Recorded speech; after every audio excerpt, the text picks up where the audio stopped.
In today's video, I'm going to teach you how to update QuickBooks Desktop to the newest version while keeping your previous version on a laptop.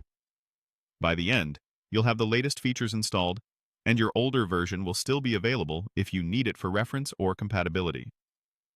Start by opening QuickBooks Desktop on your laptop.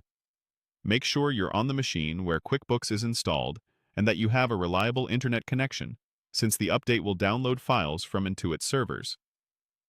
At the top of the QuickBooks window, click the Help menu. From there, select Update QuickBooks Desktop. This opens the Update QuickBooks window. Click the Update Now tab to see the available downloads. You'll notice an option called Reset Update. This is optional, but it's helpful if you want to force a fresh download in case a previous attempt was interrupted, or if you're seeing outdated components. If you're unsure, you can leave it unchecked. If you've had trouble updating before, check it to clear the cached files. Next, click Get Updates to begin downloading the newest version. Keep the app open while it downloads, and let it finish completely. Depending on your connection and how large the update is, this could take a few minutes. Once the download is complete, close QuickBooks Desktop so the installer can run without anything blocking it. Now, open the downloaded QuickBooks installer.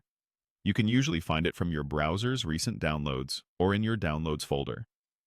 When Windows asks for permission to make changes, select Yes. Follow the on-screen prompts from the installer. You'll see steps for license terms and where to install the program. During the installation, you may be asked whether you want to keep the previous version. Choose Yes here. This ensures the new QuickBooks installs alongside the old one, rather than replacing it. That way, if you have a workflow or a file you still want to view in the older version, you can. When the installation completes, open the new QuickBooks Desktop version. You should see the new version name on the splash screen or at the top of the window, which confirms the update worked. If you open a company file, remember that newer versions may upgrade the file format, so only upgrade files you're ready to use in the latest version. If this video helped, please like, subscribe, and share. Thanks for watching.